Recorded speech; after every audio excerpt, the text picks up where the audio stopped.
এই উম্মত তো এক নেকি দিয়া জান্নাতে যাবে। কয় নেকি দিয়া? একটা নেকি দিয়া জান্নাতে যাবে এই উম্মত। অন্য উম্মতের কথা জানি না আমি, এই উম্মত এক নেকি দিয়া জান্নাতে যাবে। নবীর একটা আদর্শের কারণে জান্নাতে যাবে। সিরত মানি আদর্শ, আর এটা আমরা কদমে কদমে মুহতাজ। কেননা এই ছোট জীবনটা যদি গ্রহণযোগ্যতা পর্যন্ত পৌঁছাইতে হয় আল্লাহর কাছে, চাই নারী হই, চাই যুবক হই, চাই বৃদ্ধ হই, যেই মানুষই হই না কেন, যেখানেরই হই না কেন, যেই বাসারই হই না কেন, যেই বর্ণেরই হই না কেন, যেই পেশারই হই না কেন, যেই সোসাইটিরই হই না কেন, এই জীবনটাকে যদি গ্রহণযোগ্যতা পর্যন্ত পৌঁছাইতে হয় কার কাছে? দুনিয়াওয়ালাদের কাছে না, মালিকের কাছে, যিনি এক ফোঁটা পানির থেকে অস্তিত্ব দিছেন, যার কাছে আবার আমাদেরকে ফিরা যেতে হবে। পালানের কোনো সুযোগ নাই। এই জন্যই কোরআন আমাদেরকে বোঝায় আইনাল মাফার। আল্লাহ বলতেছে কোথায় ভাগবে তুমি, বলো কোথায় ভাগবে? কবির কথাই সত্য, যদিও নাকি পালাও তুমি আকাশেতে লাগিয়ে সিঁড়ি, সিঁড়ি লাগাও যদি আকাশে চলে যাও, তো আল্লাহ বলে তোমার বাগার কোনো সুযোগ নাই। কেননা ইল্লা বিসুলতান, ওইখানেও আমার রাজত্ব, এইখানেও আমার রাজত্ব, ডাইনো আমার রাজত্ব, বামে আগে পিছে উপরে নিচে সর্বত্র আমার রাজত্ব। আমার রাজত্বের বাহিরে যাওয়ার ক্ষমতা তোমাদের নাই। দ্বিতীয় কথা এটো, আইনা আনা মাআকুম আইনা মা কুনতুম, যেখানে যাবে ওইখানে আমি সঙ্গে থাকব। আমাকে দূর করতে পারবে না। যদি করো তাহলে তুমি থাকবে না, তোমার অস্তিত্বই থাকবে না। কেন আমাদের ভিতরে আল্লাহ নাই বটে, কিন্তু আল্লাহর একটা পাওয়ার আছে যেটাকে রূহ বলে। কুলির রূহ মিন আমরি রব্বি, আল্লাহর একটা পাওয়ার, একটা সিফত, সবচেয়ে শক্তিশালী পাওয়ার যেটা, ওটা আমাদের ভিতরে আল্লাহ ঢুকায় রাখছেন, যেটাকে আমরা রূহ বলি। কোরআনের ভাষায় রূহ বলে, বাংলা ভাষায় আত্মা বলে। যেটাকে আমরা আত্মা বলি ওটা আল্লাহর হুকুম ছাড়া কিছু না। আল্লাহ বলে ওটা মনে করে নাও আমি তোমার ভিতরে আছি, কেন এটা আমারই জিনিস। কুলির রূহ মিন আমরি রব্বি, আমাকে পৃথক করলে আর তুমি থাকবে না। তখন তোমার চক্ষু থাকবে আইন লা তানজুর, তোমার চক্ষু থাকবে দেখবে না। উদুন লা তাসমা, কান থাকবে শুনবে না। লিসান লা তান্তিক, জবান থাকবে কিন্তু জিহ্বা থাকবে কিন্তু বলবে না। আকলুন লা তুমাইয়িজ, তোমার মগজ থাকবে ভালো মন্দ বুঝবে না। কলব লা তাতাফাক্কার, দিল থাকবে কিন্তু চিন্তা করার ক্ষমতা তোমার থাকবে না। ইয়াত লা তাফতিশ, হাত থাকবে ধরবে না। রিজল লা তামশি, পাও থাকবে চলবে না। তুমি হবে লাশ। ওই আল্লাহ পর্যন্ত যদি গ্রহণযোগ্যতায় পৌঁছাইতে হয়, ওইখান থেকে বাহির হয়ে গেছি। ভালো তো বাসি, কিন্তু আগেরটুকু জানি না। ও মেরে দোস্ত, শুধু ভালোবাসলে চলবে না। আবু তালেবের চেয়ে বড় ভালোবাসা আপনার আমার ছিল না, ছিল না। সাহাবাদের মতো ভালোবাসা আপনার আর আমার নাই। আছে নাকি? হ্যাঁ, আবু তালেবের মতো ভালোবাসা ছিল। চলেন শর্ট করি। আবু তালেবকে নিজের হাতে আল্লাহ রসুল কবরে রাখছেন। যখন রাখতেছিলেন তখন চিৎকার দিতেছিলেন, আম্মি মা তারাক্তালি সাবিলা, চাচা কোন রাস্তা রাখলেন না আমার জন্য। বলছিলাম কলেমা পড়েন, পড়লেন না। বলছিলাম ঠোঁটটা হেলান, হেলাইলেন না। বলছিলাম চুপ থাকেন, তাও থাকলেন না। সর্বশেষ একটা চিৎকার দিলেন, আলা মিল্লাতি আব্দুল মুত্তালিব, আব্দুল মুত্তালিবের ধর্মের উপরে চলে যেতেছি। এই কথা বইলা দুনিয়ার থেকে বিদায় নিলেন। চুপও যদি থাকতেন তো আমার জন্য কোনো সুযোগ হইতো। চাচা, ও চাচা, আমার জন্য কোনো রাস্তা রাখলেন না। ভালোবাসা কাজে দিবে না।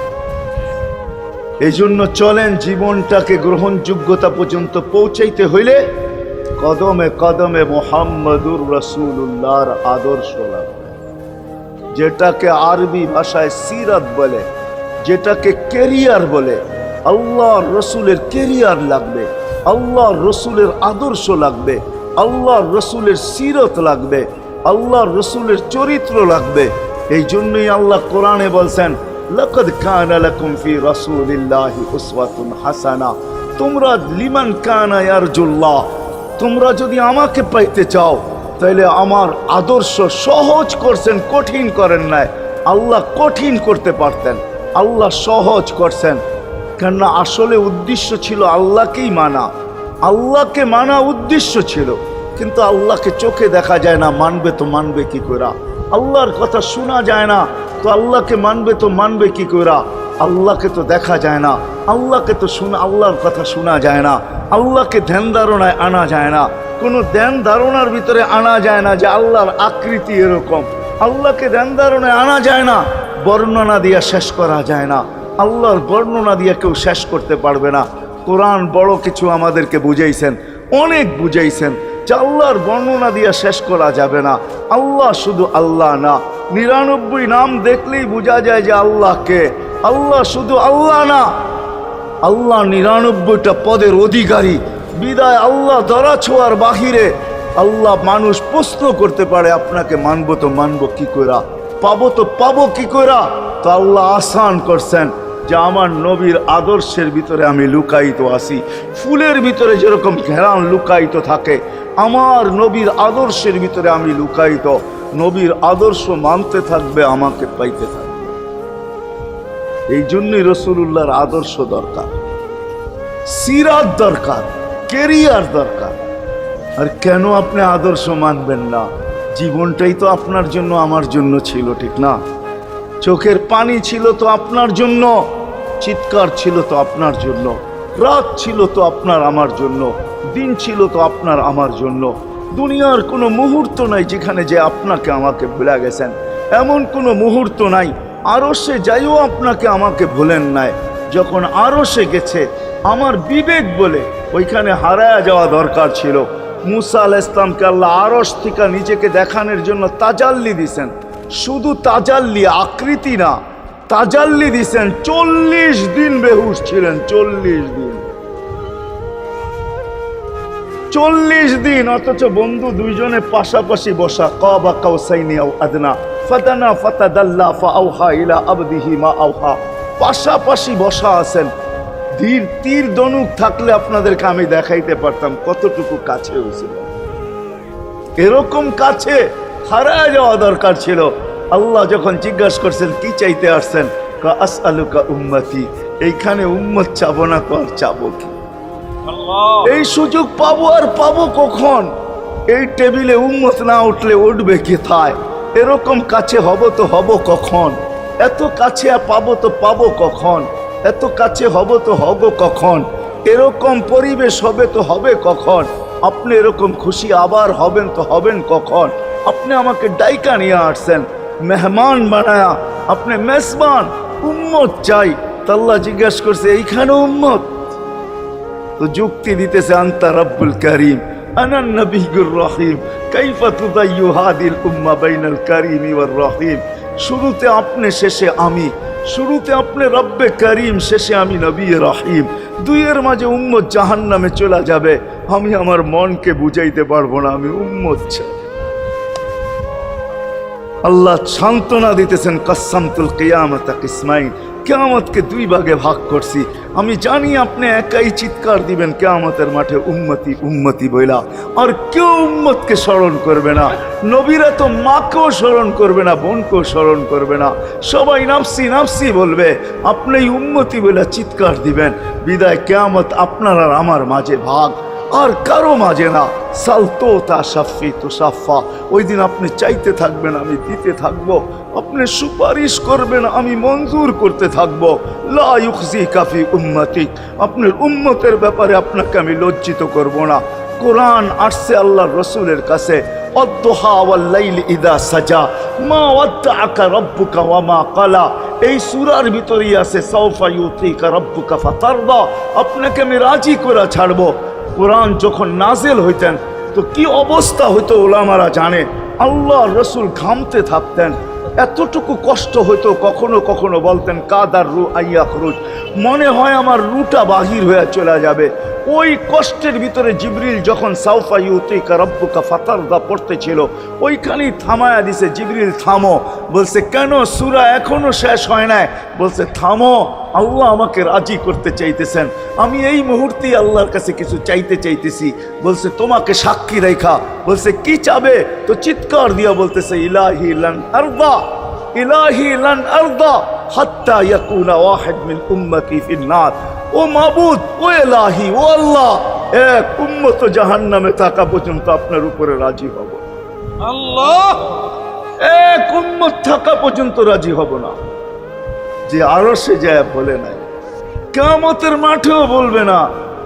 উম্মতি চিৎকার দিবে, হাসান হোসাইন দিবে না। হাসান হোসাইন কলিজার টুকরা ছিল, কোনো একদিনের কাহিনী। হাসান হোসাইন জিজ্ঞাসা করছে, নানা যান আপনি উত্তম না আমরা উত্তম?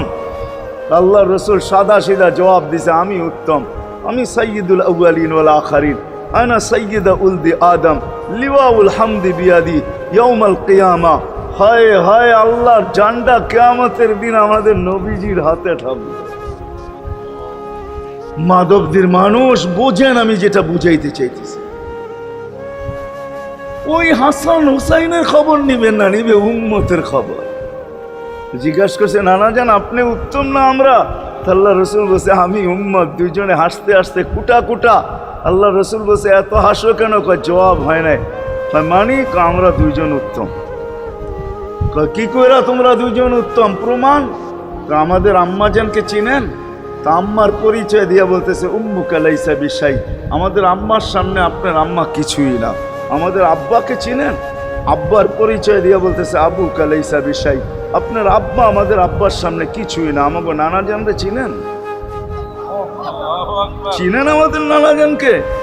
আমাদের নানা জানের সামনে জাদ্দুকা লাইসা বিশাই, আপনার নানা জানের তো মানুষ নামই জানে না। অনেকে আছে এখানে আল্লাহ রসুলের নানার দাম জানে না। জানেন? জানে না। আপনার নানার নামই মানুষ জানে না। আমাকে নানা জানকে চিনেন? তো দুইজনকে উঠায়া কোলে নিয়ে চুমা খাইতেছেন আর বলতেছেন, তোমরাই উত্তম, মাইনা নিলাম। হায় হায়, ও মাধবদীর মানুষ যে কিয়ামতের মাঠে বলবেন,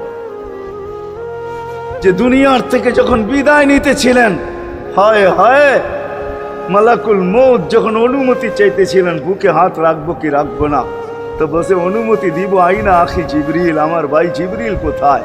তো বলছে, দেখা আসছি ফি সামাইল উলা, প্রথম আকাশে। একটু পরে উনি সালাম দিয়া ঢুকছেন, ওনার চোখে পানি ছিল। তো বলছে, আপনি কাঁদেন কেন? বলে, আজকেই এলপিআরে চলে যাব, আর কোনোদিন ওহির বাহক হয়ে জমিনে আসবো না।